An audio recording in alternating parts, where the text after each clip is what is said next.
तो मेरे प्यारे साथियों, आपका गुरुकुल कैंपस ऑफ एजुकेशन के यूट्यूब चैनल पे स्वागत है।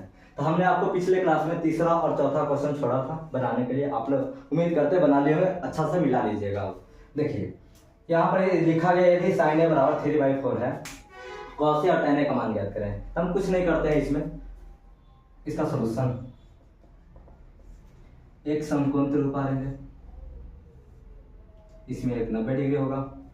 ए को खाली दिखा लीजिएगा यहाँ पे न्यून कोण पे, यहाँ पे इसे बना लीजिएगा। अब कहते हैं साइन ए लिखेंगे, sine A is equal to 3/4 दिया। हम याद करेंगे साइन थीटा बराबर होता क्या था। साइन थीटा बराबर क्या होता था, लंब बटा कर्ण, आपके कॉपी में लिखा गया होगा। तो हम कहते हैं कि साइन थीटा बराबर हुआ लंब बटा कर्ण, लंब बटा कर्ण। लंब का वैल्यू आपको मिल गया होगा 3, कर्ण का वैल्यू मिल गया 4। तो इसके सामने आते हैं ए के सामने, तो यहाँ पर लंब बन जाता है। 90 डिग्री सामने हमेशा बता चुके हैं कर्ण होता है, और जो बच गया सो आधार होता है। हमको क्या क्या चाहिए, कॉस और tan। तो कॉस का फॉर्मूला आप जानते होंगे, कॉस थीटा बराबर आधार बटे कर्ण होता है। और tan थीटा का फॉर्मूला जानते होंगे, तो लंब बटे आधार होता है। तो आइए साइन ए का वैल्यू दिया हुआ है, तो हम देख रहे हैं कि कॉस थीटा में भी आधार है, tan थीटा में भी आधार है, यानी आधार का मान हमको निकालना पड़ेगा। आधार का वैल्यू निकालने के लिए हम करेंगे क्या, आधार का फॉर्मूला होता है रूट अंडर कर्ण का स्क्वायर माइनस लंब का स्क्वायर। कर्ण का वैल्यू देखिएगा, तो कर्ण का वैल्यू आपको दिखाई दे रहा होगा, तो 4 है, तो 4 का स्क्वायर। लंब का वैल्यू दिखाई दे रहा होगा 3, 3 का स्क्वायर। 4 का स्क्वायर होता है 16, 3 का स्क्वायर होता है 9, दोनों कटाएंगे रूट अंडर 7 है। यहाँ तक पहुंच गए होंगे। यहाँ तक पहुंचने के बाद cos a का वैल्यू पूछा जा रहा है हमसे, तो cos a is equal to cos theta क्या होता था, आधार बटे कर्ण, आधार बटे कर्ण। आधार का वैल्यू कितना है, आधार का वैल्यू अभी भी निकाले रूट अंडर 7। और कर्ण का वैल्यू कितना है, तो कर्ण का वैल्यू देख लीजिए 4 है, बस हो गया आंसर। फिर कहता है tan a निकालिए, tan a। तो tan a होता है लंब बटे आधार, यहाँ पे लिख भी दिए थे। लंब का वैल्यू देखिए आप, यहाँ पे मिल जाएगा लंब का वैल्यू 3 है, और आधार का वैल्यू कितना मिल जाएगा, रूट अंडर 7। इसका यहाँ पे आंसर। सेम क्वेश्चन ये है, क्वेश्चन नंबर 4। नेक्स्ट क्वेश्चन, इसका सॉल्यूशन कीजिएगा। यदि आपको ऐसे दिया हुआ है cot 15 cot a बराबर 8, तो हम cot के साथ में जो भी रहता है, जो भी संख्या है, यहाँ देख रहे हैं cot a के साथ में मल्टीपल में 15 है, इसको इधर भेजेंगे तो हो जाएगा डिवाइड में। कोई भी संख्या को इधर नहीं रहने देते, यानी एक रहना चाहिए इधर। cot a is equal to इधर गुना में ही इधर आया तो डिवाइड हो गया। अब cot थीटा आप जानते होंगे, cot थीटा ऊपर लिख देते हैं, cot theta is equal to जानते होंगे आधार बटे लंब लिखा गया। tan थीटा पलटा होता है आधार बटे लंब। तो cot थीटा आपको मिल गया, cot a बराबर हमको समझ में आ गया कितना, आधार बटे लंब। एक चीज तो पता है, साइन और सेक, साइन और सेक क्या वैल्यू जानते हैं, साइन ए साइन थीटा का वैल्यू जानते होंगे, तो कुछ होता है लंब बटे कर्ण। और सेक थीटा का वैल्यू आपसे पूछा जाए तो आधार कर्ण बटे आधार होता है, कॉस का उल्टा। हम कहते हैं कि देख पा रहे हैं यहाँ पढ़ी आधार का वैल्यू 8 है, लेकिन लंब का वैल्यू 15 है। लेकिन हम जानते हैं कि साइन थीटा और सेक थीटा में दोनों में कर्ण आ रहा है, तो कर्ण का वैल्यू आपको निकालना पड़ेगा। तो कर्ण का वैल्यू निकालने के लिए क्या करेंगे, कर्ण का वैल्यू निकालना है तो रूट अंडर लंब का स्क्वायर प्लस आधार का स्क्वायर। ये आपको पिछले क्लास में पढ़ा चुके हैं, ये दोनों फॉर्मूला आपको पिछले क्लास में मिल जाएगा। लंब देखिएगा तो लंब कितना है, लंब का वैल्यू देखिए 15 है पूरे पूरे, तो 15 का स्क्वायर। और आधार का वैल्यू देखिए तो 8 है, यानी 8 का स्क्वायर। 15 का स्क्वायर कीजिए 2 2 5 आता है, 8 का स्क्वायर कीजिए 64 यानी 64। दोनों को जोड़िएगा 2 8 9, आइए कितना आता है 17। अब कहते हैं आगे बढ़ते हैं, हमको क्या चाहिए था, साइन ए। साइन ए, तो साइन ए कुछ बनेगा, तो साइन थीटा याद करेंगे क्या होता है, लंब बटे कर्ण। लंब का वैल्यू कितना है, यहाँ देख सकते हैं 15 है, और कर्ण का वैल्यू कितना अभी निकाले 17। और कुछ चाहिए सेक ए, सेक ए कितना बन जाएगा, तो सेक याद कीजिए कितना होता है, कर्ण बटे आधार। तो कर्ण का वैल्यू कितना है, कर्ण का वैल्यू 17 है, आधार का वैल्यू कितना है, आधार देखिएगा 8 है। ये हो गया आंसर आपका, ये दोनों आंसर है। तो अब नेक्स्ट स्लाइड में 5वां क्वेश्चन देखते हैं, नेक्स्ट स्लाइड में देखते हैं। तो आप देख रहे हैं 5वां क्वेश्चन यहाँ पे आ गया है। पांचवा क्वेश्चन में कहता क्या है, यदि सेक थीटा बराबर इतना हो तो अन्य सभी त्रिकोणमितीय अनुपात ज्ञात करें। आपको बताए थे त्रिकोणमितीय अनुपात या त्रिकोणमितीय निष्पत्तियां बोलिए 6 प्रकार के थे। क्यों 6 प्रकार की होती है? आप पार्ट 1 में जाके देखिए त्रिकोणमिति पार्ट 1, उसमें मिल जाएगा कहा 6 को होता है। अब कहते हैं कि इसमें क्या दिया हुआ है, इसका सोल्यूशन करते हैं। इसमें देख पा रहे हैं आप sec theta is equal to 13/12 दिया गया है। तो सेक थीटा का फॉर्मूला भी कुछ देर पहले लिख भी चुके हैं। क्या होता है? कर्ण बटे आधार। आपको कर्ण का वैल्यू 13, 12 आधार का वैल्यू मिल गया। हम कहते हैं हमको चाहिए सभी त्रिकोणमितीय अनुपात, यानी साइन चाहिए, कॉस चाहिए, टेन चाहिए, कॉसेक चाहिए, सेक दिया हुआ है और कॉट चाहिए, यानी 5 को और बच रहा है। तो उसके लिए सबसे पहले जरूरी है लंब निकालना। तो लंब निकालने का फॉर्मूला आपको बता चुके हैं। लंब बराबर होता है √अंडर कर्ण का स्क्वायर माइनस आधार का स्क्वायर। लंब कर्ण कितना है आपका? तो कर्ण है 13 का स्क्वायर माइनस आधार कितना है? तो 12 का स्क्वायर। ये कितना बन जाएगा? तो √अंडर 169 माइनस 144 आएगा कितना? 25 और 25 आएगा तो कितना बचेगा? 5। यानी लंब का वैल्यू आपका आ चुका है 5। आइए साइन थीटा से स्टार्ट करते हैं। 5 त्रिकोणमितीय एक दिया हुआ है, 5 और बच रहा है, पांचों का वैल्यू लिखते हैं। साइन थीटा होता क्या है? तो सबसे पहले याद करें लंब बटा कर्ण। तो लंब का वैल्यू कितना आपको दिखाई दे रहा है? लंब का वैल्यू अभी भी निकाले 5 और कर्ण का वैल्यू कितना दिखाई दे रहा है? तो 13। बस आंसर। कॉस थीटा कितना है? तो कॉस थीटा आपको याद होगा, भाई कर्ण फॉर्मूला बताए थे कि इसी का उल्टा कॉस थीटा होता है या कॉस थीटा का उल्टा सेक थीटा बोल सकते हैं। तो आप चाहे तो इसी को पलट दीजिए, अरे तो फॉर्मूला से भी चलिए, कोई दिक्कत की बात नहीं है। तो कॉस थीटा का फॉर्मूला कितना होता है? आधार बटे कर्ण। देख पा रहे होंगे आधार का वैल्यू 12 है और कर्ण का वैल्यू 13 है, लिख दिए। अब tan थीटा की बात करें, tan थीटा, तो tan थीटा क्या होता है? तो tan थीटा होता है लंब बटे आधार। आप लंब का वैल्यू देख लीजिए, लंब 5 है, आधार का वैल्यू देख लीजिए, आधार 12 है, आधार 12 हो गया। अब कहते हैं इस साइन का उल्टा आपको याद होगा, वही कर्ण फॉर्मूला में जाके देखिएगा, कॉसेक थीटा होता है और कॉसेक थीटा का बन जाता है तो कर्ण बटे लंब बन जाता है और कर्ण बटे लंब बन गया, इसका वैल्यू पलट दीजिए, लंब का वैल्यू 5 दिखाई दे रहा होगा, 5 हो गया और कर्ण का वैल्यू कितना है? तो कर्ण का वैल्यू 13 दिखाई दे रहा है, यानी 13/5 देख रहे हैं, जस्ट उल्टा आया है। और इसका उल्टा तो लिखा हुआ है, tan का उल्टा होता है कॉट थीटा, कॉट थीटा। इसका यानी पलट देना है, आधार बटे लंब कर देना है। आधार का वैल्यू कितना है? तो 12 है, लंब का वैल्यू कितना है? तो 5 आपको दिखाई दे रहा है। यहाँ तक आंसर हो गया। 5 तक हमको नहीं लगता कि कोई दिक्कत होगा। अब नेक्स्ट स्लाइड में छठा को देखते हैं। छठा बहुत इंपॉर्टेंट क्वेश्चन है, इसको बताने के 2-3 को क्वेश्चन इसमें बताते हैं। छठा नेक्स्ट स्लाइड में आएगा।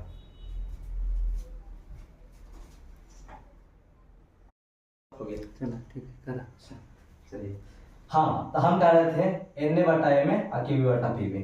तो इसमें कह रहे थे कि समरूपता जब भी लिखा जाता है तो एक त्रिभुज का एक भुजा, उसके नीचे दूसरा त्रिभुज का एक भुजा होना चाहिए। Na/M देख रहे हैं, Na/M, तो देख पा रहे हैं यही त्रिभुज का दोनों भुजा एक ही तरफ है, यही त्रिभुज का दोनों भुजा एक ही तरफ है। तो हम जैसे आपको बताना चाह रहे हैं, जैसे 2/3 का बराबरी करेगा कि नहीं, तो हम कहते हैं ठीक है बिल्कुल करेगा, लेकिन हम बात को ऐसा लिख देते हैं, ई बात को यहाँ से रिप्लेस, ये बात को यहाँ से रिप्लेस करते हैं। यानी कहना चाह रहा है कि 2/2 आ जाता है, आई 3 यहाँ पे भेजते, 3 को 3 अभी भी बराबर है कि नहीं। तो फर्क तो पड़ता नहीं है, इसको यहाँ रखिए या इसको यहाँ रखिए या इसको यहाँ रखिए या इसको यहाँ रखिए, फर्क नहीं पड़ता है। तो आपको कह रहे हैं कि ये वाली बात को खाली रिप्लेस करें, कहाँ से? ये वाला बात से। आप देख रहे हो 2/3 के बराबर हो गया, अभी भी काट के देख रहे हैं तो दोनों 1-1 के बराबर हो गया, तो कोई बात नहीं। यहाँ पे देखिए क्या बात बनाएंगे हम, Na बट्टा कौन हो जाएगा? तो QB हो जाएगा। ई वाला को यहाँ ले, इसको यहाँ लेके जा रहे हैं, Ma/PB हो जाएगा। ठीक है, ये बात को हटा रहे हैं तरफ से। और यहाँ पर ही हम मानते हैं कुछ इसको, ये वाला बात को मानते हैं, कहा कि ई देख रहे हैं Na/QB, Na ये वाला मिल गया, अब QB कहाँ मिल गया? तो नीचे वाला यहाँ मिल गया। अब कहते हैं Ma कहाँ मिल गया? तो Ma ई वाला मिल गया, अब PB कहाँ मिल गया? तो ई वाला मिल गया। आप देख रहे हैं कि ये दोनों भुजा के बीच का कोण, ये दोनों भुजा के बीच का कोण हमको प्रूफ करना है कि बराबर होता है। तो हम यहाँ के बाद ये इसको माना जाता है, ये मान लीजिए माना, ठीक है। यहाँ पर 2 को बात निकालते हैं, कौन कौन? हम कहते हैं Na का वैल्यू आप निकाल सकते हैं, Na का बगल में निकाल, Na का वैल्यू Na/QB, आई तीनों तो आपस में बराबर है, हम कह रहे हैं A के बराबर लिख रहे हैं इसको, यानी Na का वैल्यू आ गया AQB। तो बगल में लिख रहे हैं कि Ma/, ये भी तो है एम ए बटा P B is equal to कितना ए। तो हम कहना चाह रहे हैं कि एम ए का वैल्यू यदि निकालें तो क्या बन जाएगा ए पी बी। अब कहते हैं कि दो भुजा का तो अनुपात मिला हुआ था, लेकिन तीसरा भुजा का अनुपात हम खोजने जा रहे हैं। कौन कौन भुजा देख पा रहे हैं, हम टिक कर दिए, पहले टिक आउट कर दिए। तो बच गया कौन तीसरा भुजा एम एन, अन्य कौन बच गया पी क्यू। तो देखिएगा हम कह रहे हैं ई त्रिभुज का पहले उठाते एम एन, ताकि सभी जगह ई त्रिभुज को पहले लिखे हैं, अब बाद में कौन लिखेंगे पी क्यू। पी क्यू आप देख रहे होंगे कि यहाँ लंब है, ये बेचारा कर्ण है, ये बेचारा आधार है। हम आपसे लंब का वैल्यू पूछ रहे हैं। आप जानते हैं रूट अंडर कर्ण के स्क्वायर में से लंब का स्क्वायर घटा देते हैं तो लंब बेचारा मिल जाता है। हम कहते हैं कर्ण का स्क्वायर यानी एम ए का स्क्वायर करना पड़ेगा हमको। एम ए ने इस्तेमाल किया एम ए माइनस कौन सा, तो ये एन ए का स्क्वायर हमको घटाना पड़ेगा, एन ए का स्क्वायर घटाना पड़ेगा। अब नीचे आ जाइए, नीचे का बनेगा तो इसमें चलाइए, नीचे का बनेगा तो इसमें कर्ण कौन है तो पी पी सेम का पी बी का स्क्वायर माइनस कौन सा तो आधार कौन है तो क्यूबी, क्यूबी का स्क्वायर घटा दिए। घटाने के बाद देखिएगा अब कहते हैं किसी का तो वैल्यू निकाल चुके हैं, एन ए और एम ए का निकाल चुके हैं, तो यानी देख रहे हो ऊपर वाला दोनों का वैल्यू पता है तो रख दीजिएगा, आपको देखिए बहुत सुंदर एक रिजल्ट मिलेगा। एम ए का वैल्यू कितना है तो ए पी और बी, हर स्क्वायर था तो इस पे भी स्क्वायर, पी बी को तेरे साथे रखते हैं, इस पे भी स्क्वायर इस पे भी स्क्वायर, ताकि दो है इनटू में यहाँ पर गैप है दोनों में, ठीक है। अब कहते हैं एन ए बीच में माइनस है, एन ए गैप कर देते हैं इनटू वाला, ई का है एन ए है, एन ए का वैल्यू देख पा रहे हैं ए क्यूबी है, और इसका स्क्वायर था तो स्क्वायर क्यूबी पर भी कर दिए, इनटू में ए था ए पर भी कर दिए, ठीक है। अब आप देख रहे हैं नीचे 10 के 10 लिखते हैं, का है कि देखिएगा थोड़ा देर में बढ़िया रिजल्ट आने वाला है। क्यूबी का स्क्वायर ए स्क्वायर दोनों में कॉमन है कि नहीं, ए स्क्वायर को जस्ट कॉमन करिए दोनों में से, जैसी कॉमन किया था यहाँ पीबी का स्क्वायर बच रहा है और माइनस यहाँ क्यूबी का स्क्वायर बच रहा है। अब ढेर के मन में कर रहा होगा, इसको उड़ाइए देते हैं, ये दोनों सेम बात बन गया। अभी थोड़ा सा ठहरिए, उड़ा सकते हैं लेकिन इसको पहले बदले निकाल लेते हैं, यानी एम एन बट्टा P Q is equal to A square को जैसे ही बाहर निकालें ए बच गया बाहर, आई का बचा तो पूरा चीज अंडर रूट में 10 के 10 पीबी का स्क्वायर माइनस क्यूबी का स्क्वायर, और नीचे का बचा सेम चीज बच रहा है पीबी का square root under minus QB का स्क्वायर, ये बेचारा ये दोनों खत्म किया, बचा आया कितना ए। आप देख पा रहे होंगे यहाँ पर ये भी दोनों मिला के ये था, ये भी बराबर हो गया, तीसरा भुजा भी ए के बराबर है, यानी कहा जाता है ये यहाँ पर लिख दे रहे हैं एन बट्टा क्यूबी और का था एम ए बट्टा पीबी, और तीसरा का मिला तो ये भी ए के बराबर है, इसको माने थे ये के बराबर मिल गया एम एन बट्टा पी क्यू बट्टा पी क्यू। आप देख पा रहे हैं तीनों एस एस एस तीनों भुजाओं का अनुपात मिल गया, यानी कहने का मतलब है ई अनुपात जो है ई अनुपात मिल गया बराबरी। तो हम कह सकते हैं ये दोनों का है समरूप है, और समरूप है तो हम ऐसे लिखते हैं त्रिभुज एम एन ए समरूप त्रिभुज, कौन सा लिखेंगे तो यहाँ पर देखिएगा 90 डिग्री के बराबर करेगा, एन के बराबर क्यू करेगा, एन जहां पड़ी है वहां पड़ी क्यू लिखेंगे यानी बीच में, ठीक है। एम जहां वहां पी के बराबर करेगा, एम के बराबर पी करेगा और ए के बराबर बी कर लेगा। देखिएगा ए के बराबर बी किया कि नहीं, इसीलिए प्रूफ होता है ए बराबर बी, नीचे जगह नहीं है इसलिए इतना ही बता दिए, पी ए बराबर बी प्रूव्ड हो गया। एनसीईआरटी में इसका सॉल्यूशन ऐसी बनाया गया है, इसीलिए इसको ऐसा बनाया है। यदि बता देता हमको कि त्रिभुज एक ही है एबीसी, इसको इसी में लपेट के छोड़ देते, यानी इतना ही में आंसर आ जाता, ठीक है। ये नेक्स्ट स्लाइड में देखते हैं 7 को, देख रहे होंगे कि यहाँ पर 7वां क्वेश्चन 8वां क्वेश्चन 9वां क्वेश्चन 3 क्वेश्चन देखने वाले हैं। तो आइए फटाफट देखते हैं। आपको दिया गया cot थीटा का वैल्यू, इतना वैल्यू का कैलकुलेट करना, पहला क्वेश्चन। दूसरा क्वेश्चन, तो सबसे पहले आपको बात एक बताना चाहते हैं, आप देख रहे हैं a प्लस बी और a माइनस बी जैसा फॉर्मूला ऊपर भी बन रहा है नीचे भी बन रहा है, इसको पहले कैलकुलेट कर लेते हैं। तो कहते हैं कि a प्लस बी, यहाँ पर छोटा सा लिख देते हैं, a plus B into A minus B is equal to होता है A square minus B square. इसको याद रखिएगा, 8वां से फॉर्मूला छठे से पढ़ना है, छठे से फॉर्मूला ए प्लस बी का the whole square A minus B का the whole square A plus B into A minus B पढ़ना है। आइए हम देखते हैं पहले इसको cot थीटा का है, ये cot theta is equal to 7/8। cot theta का आपको फॉर्मूला याद होना चाहिए, क्या होता है आधार बट्टा लंब होता है। आधार बटा लंब हो गया तो हमको कर्ण का वैल्यू की आवश्यकता पड़ेगा।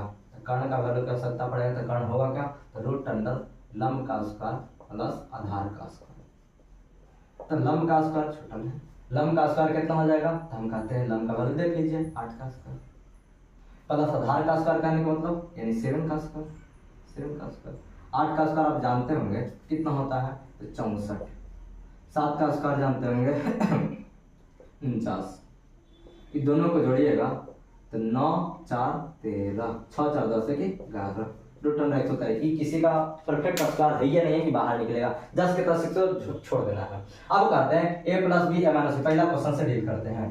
a plus B A minus B दिखाई दिया तो a square minus B square हम लिख रहे हैं इसको, पहले लिख देते हैं 1 plus sine theta 1 minus sine theta. इसी का वैल्यू पूछा जा रहा है, एक और नीचे है 1 प्लस का कॉस थीटा है और 1 माइनस का cos theta. a plus B A minus B का फॉर्मूला कहता है a plus B A minus B, A square minus B square, एक का स्क्वायर कीजिए कुछ भी कर लीजिए एक ही आना है, माइनस साइन स्क्वायर थीटा हो जाएगा बट्टे 1 माइनस कॉस स्क्वायर थीटा।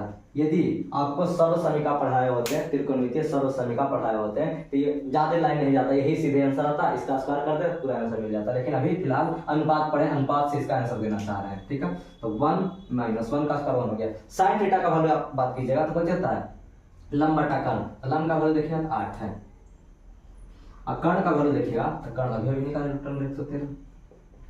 इसका होल स्क्वायर की बात करें तो होल स्क्वायर करते हैं, नीचे आ गया 1 माइनस कॉस थीटा होता है आधार बटे कर्ण, आधार का वैल्यू देते हैं 7 और कर्ण का value root under 113, whole square है तो होल स्क्वायर कर दिए। थोड़ा सा कैलकुलेशन कर लेते हैं इसका, तो कैलकुलेशन करने के लिए यहाँ पर आ गया, यहाँ पे आया तो 1 माइनस 8 का स्क्वायर जानते हो 64 और रूट अंडर 113 तो रूट अंडर क्या हो जाएगा 113 बनेगा। ये कितना बनेगा तो 1 7 का स्क्वायर 49 और रूट अंडर 113 तो 113 बनेगा। आपको पता है एलसीएम लेंगे, एलसीएम ऊपर में 113 ले लिए तो 113 माइनस 64 ले लिए और नीचे का बना, नीचे भी 113 से ले लिए तो ये 113 माइनस 49 बनेगा। आपको लगता है नीचे से नीचे खत्म हो जाता है, ऊपर कितना बचा है तो हमको लगता है 49 बच रहा है, घटा लीजिएगा और नीचे बचा 64। देखिए हम कहते हैं इसी का स्क्वायर कर देंगे आंसर आ जाएगा। और दूसरा का तो सिंपल बात पूछ रहा है, दूसरा का पूछ रहा है आपसे कि cot square theta, cot square theta बराबर बता दीजिए। तो कॉट स्क्वायर थीटा बराबर होता क्या है, तो सेम चीज लिखा हुआ है खाली स्क्वायर करना है आपको, इसी चीज का स्क्वायर करते हैं 49/64। यदि सर्व समीका पढ़े होते हैं तो ये वाला इतना लंबा नहीं जाता, यही पर आंसर आपको दिखाई देता, कॉट स्क्वायर थीटा होता यही पे आंसर लिख देते हैं यहाँ पर। लेकिन सर्व समीका नहीं पढ़े तो इसे बनाइए, कोई दिक्कत की बात नहीं है। अब आते हैं 8वां नंबर क्वेश्चन पे, नेक्स्ट क्वेश्चन हम कहते हैं 8वां नंबर क्वेश्चन में फिर से कॉट ए दिया गया है, अभी भी कुछ देर पढ़े हैं। कॉट ए बराबर हम बताएं कि इधर 3 रहता है, इसका इधर 3 का मतलब कुछ है ये नहीं, एक गुना में है, इसको भाग में भेज दीजिए। कॉट ए या कॉट थीटा या कॉट के साथ कोई भी एंगल है, बेचारा अकेले रहना चाहता है तभी कोई मान निकलेगा, नहीं तो नहीं निकल पाएगा इसके साथ जब तक रहेगा। तो 3 को यानी गुना में था, इन्हें भेज दीजिए 4/3 बन गया। अब आपको पता है कॉट थीटा होता क्या है, यहीं पर अभी लिखे थे आधार बटा लंब। आपको पता है कि इसमें tan तो ठीक बात है, इसी को रट लेंगे, लेकिन साइन कॉस बिना कर्ण के रहेगा नहीं, तो कर्ण लगले निकाल लेते हैं पे, कर्ण बराबर क्या कहता है रूट अंडर लंब का स्क्वायर। देखिएगा फर्स्ट पार्ट में बताया गया है लंब का स्क्वायर प्लस आधार का स्क्वायर, स्क्वायर चलिए ठीक है। अब कहते हैं कि लंब का वैल्यू देखिएगा तो 3 का स्क्वायर है, आधार का वैल्यू देखिए तो 4 का स्क्वायर है। नहीं तो किसी को याद होगा 3 4 5 ट्रिपलेट बहुत बढ़िया ट्रिपलेट होता है, कल उसके बारे में 10वां क्वेश्चन में चर्चा भी करेंगे, ठीक है, लंबा चर्चा करेंगे 10वां क्वेश्चन का। ये हो जाएगा 9 + 16 रूट अंडर 25 हो गया और रूट अंडर 25 बाहर निकला तो 5 बन के निकला, ठीक है। हमसे कह रहा है कि जांच कीजिए कि ई बराबरी है 11 का, ये टोटली फार्मूला है, पढ़ाया जाता है डायरेक्ट फार्मूला ही पढ़ाया जाता है, ठीक है। लेकिन 11 आप लोग है नहीं 10th क्लास में, तो इसको प्रूफ करना पड़ेगा। ये LHS है, ये RHS है, हम मानते हैं LHS से, पहले LHS से मानते हैं। तो आपको पता होना चाहिए कि कॉट जो है tan इसका उल्टा होता है या tan का उल्टा कॉट बोले, दोनों बतिया सेम है। LHS से चले तो 1 माइनस tan स्क्वायर a है और नीचे का है तो 1 प्लस tan स्क्वायर a।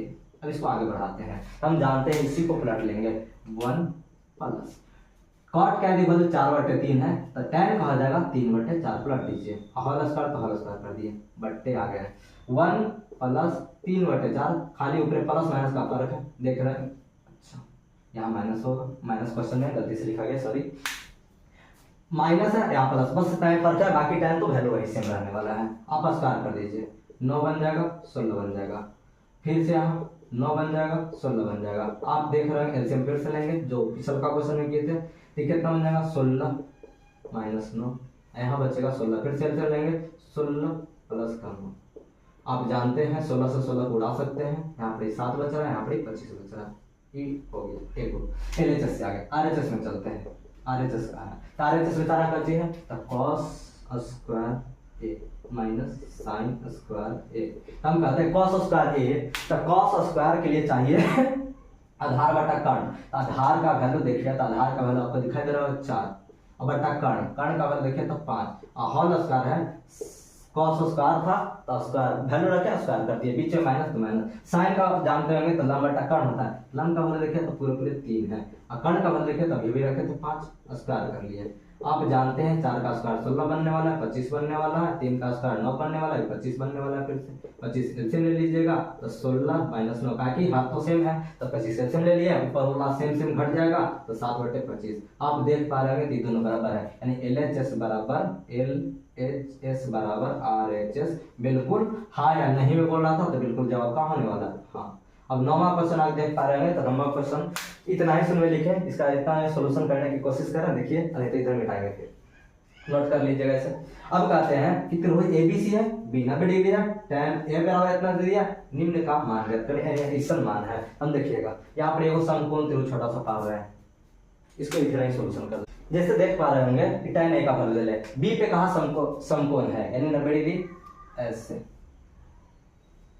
यहाँ पे B को बैठा दीजिए 90 डिग्री पे और A और C को जहां मन करे वहां बैठा दीजिए, मन कर रहा है यहाँ बैठा दे, इसको C को यहाँ बैठा दे। अब कहते हैं कि tan A बराबर कितना दिया गया है, यहाँ पर लेते हैं tan A बराबर का दिया गया 1/√3। हम tan A का फॉर्मूला जानते हैं, यदि आप त्रिकोणमिति में मान पढ़ ले होते 30 डिग्री 45 डिग्री 0 डिग्री 60 डिग्री का, आप ये बनाने की जरूरत नहीं था, ऐसे बता देते हैं, लेकिन अभी अनुपात पढ़ रहे हैं तो अनुपात से ही बनाते हैं इसको, ठीक है। तो हम कहते हैं tan थीटा बराबर, याद कीजिए आपको बताया गया होगा लंब बटे आधार होता है, ठीक है, यानी लंब का वैल्यू मिल गया, आधार का वैल्यू मिल गया। आप देख पा रहे हैं साइन और कॉस है तो साइन कॉस बिना कर्ण के तो रहेगा नहीं, तो लगले यहाँ पर कर्ण निकाल लेते हैं, कर्ण का वैल्यू। तो कर्ण का वैल्यू निकालने के लिए आपको पता होगा बार बार यही निकाल रहे हैं, लंब का स्क्वायर प्लस आधार का स्क्वायर। यानी लंब का वैल्यू देखिएगा तो लंब का वैल्यू तो हमको लगता है 1 है, 1 प्लस आधार का वैल्यू √3 है, √3 का स्क्वायर। आप यदि सबको जोड़ते हैं 1 बन जाता है, रूट से स्क्वायर खत्म हो जाता है, 3 बन गया, बना पूरा 4 और 4 बाहर निकला तो बन गया 2। हम वैल्यू लिखते हैं, एक मान है, एक मान है, एक मान है, एक मान है। हम कह रहे हैं यहाँ पर AC है, AC है, AC है, देख लेते हैं। तो A के लिए कहते हैं लंब का वैल्यू कितना बना, A यहाँ पर है, A के सामने जाएंगे तो लंब का वैल्यू यहाँ पर 1 बनेगा। आधार है, आधार जो बच जाता है इसको तो कर्ण बोलते हैं, हमेशा के लिए कर्ण बोल देते हैं, ठीक है। तो हम कहते हैं आधार का वैल्यू कितना हो गया √3। अब कर्ण का वैल्यू हम कितना निकाले, इसका वैल्यू आ गया 2। ये तीनों बात को याद रखिएगा थोड़ा देर के लिए। अब कहते हैं कि साइन A है cos C है, एक बार A कोण को लेना है, एक बार C कोण को लेना है, एक बार A कोण को एक बार C कोण को। तो हम कहते हैं इधर साइड में सबका वैल्यू निकाल लेते हैं, अब फिर रखने में आसानी होगा कि ऊपर में यही चीज चाहिए, ठीक है। तो हम रख लेते हैं, चारों का वैल्यू निकाल लेते हैं लगले। जैसे साइन A चाहिए हमरा, तो साइन A का वैल्यू निकाल लेते हैं। तो साइन A के सामने चले गए, साइन A के सामने चले गए तो ये बन गया लंब, लंब का वैल्यू कितना है तो 1। अब कर्ण का वैल्यू कितना है 2। अब चाहिए cos B भी चाहिए, cos C भी चाहिए, तो देखिए cos A sin C sin A निकालें। अब cos A भी चाहिए, देखिए cos A भी, तो cos A के लिए आ गया cos A। तो cos A के लिए आया तो देखिएगा cos A ये कहता है थीटा, cos थीटा यदि रहता तो कहता आधार बटा कर्ण। एक के सामने गए, ये लंब हो गया, ये बच गया आधार, तो कितना हो गया √3 और बटे कर्ण का वैल्यू तो हमेशा फिक्स है 2। अब चाहिए हमको C के लिए कौन कौन, तो cos, इसमें भी चाहिए cos साइन बोले C के लिए, इसमें चाहिए cos C sin C, यानी साइन और cos C दोनों चाहिए, साइन C भी चाहिए और cos C भी चाहिए। आइए अब कैलकुलेशन करके यानी कैलकुलेशन करेंगे। साइन C का वैल्यू तो C के लिए चलिए, C के सामने आ गया तो लंब, और साइन थीटा कहता है लंब बटा कर्ण, इसका सामने आ गया लंब, लंब का वैल्यू √3 और कर्ण का वैल्यू तो फिक्स है, इसको चिपका सकते हैं इसे। cos C के सामने आ गया तो हो गया लंब, ये बच गया जो आधार 1/2 कर्ण, कि cos थीटा जो होता है आधार बटा कर्ण होता है, इसीलिए। अब कहते हैं पहला क्वेश्चन आपको कह रहा था, देखिए यहीं पे बना देते हैं। चारों वैल्यू लिख लिए हैं। अब यहाँ पे सॉल्व कर देते हैं। साइन ए का वैल्यू देखिए वहां पे 1/2 है, खाली कैलकुलेशन करना है। फिर कुछ है cos c देखिए 1/2 है, गुना कर लिए 1/2, इसका मतलब इनटू है, बीच में प्लस है तो बीच में प्लस। cos a का वैल्यू देखिए, cos a कितना है √3/2। sin c का वैल्यू देखिए, sin c का वैल्यू √3/2। इसमें बहुत आसान है, 1 1 ऊपर गुना हो गया, 1 बन गया, नीचे गुना हुआ 4 बन गया, और √3 के साथ गुना होता है तो पूरे 3 बन जाता है। यानी किसी भी संख्या का स्क्वायर कीजिए तो वही, यानी रूट अंडर और स्क्वायर कीजिए किसी संख्या तो रूट अंडर स्क्वायर को खा जाता है। यानी पूरा वैल्यू निकलने वाला 3 और नीचे बच गया 4 एलसीएम ले लिए तो 1 + 3 हो गया, यानी 4/4 है, यानी इसका आंसर तो आने वाला है 1। दूसरा का आपको देख लेते हैं। दूसरा का भी सारा वैल्यू हमको पता है। cos a बराबर कितना है, √3/2। cos a बराबर लिख लिए। फिर क्या चाहिए, cos c का वैल्यू लग गया होगा 1/2 इंटू 1/2 कर लिए, माइनस sin a का वैल्यू देखिए 1/2 है, 1/2 लिख लिए। और sin c का वैल्यू देखिए तो sin c का वैल्यू √3/2। ये अलग वैल्यू कैलकुलेशन किए तो √3/4 मिला, माइनस ये कितना मिला √3/4। देख पा रहे हैं दोनों सेम वैल्यू है, और दोनों सेम वैल्यू है तो सेम में से सेम कभी भी घटाया जाता है, सेम में से सेम को घटा लिए तो हमेशा कट जाता है, 0 मिलता है, काट दीजिए बराबर 0। यहाँ तक हो गया। अब आप 9वां तक तो हम खत्म कर दिए, 10वां में ट्राई कर सकते हैं। 10वां बहुत बढ़िया कंसेप्ट है, 10 और 11 को कल देखेंगे नेक्स्ट क्लास में। आप वीडियो को पूरा देखिए और लाइक कीजिए, सब्सक्राइब तो कर ही लीजिए, और कमेंट में जरूर लिखिए वीडियो कैसा लगा और कुछ सुधार होने की जरूरत है आप बताइए कि क्या सुधार की जरूरत है। धन्यवाद।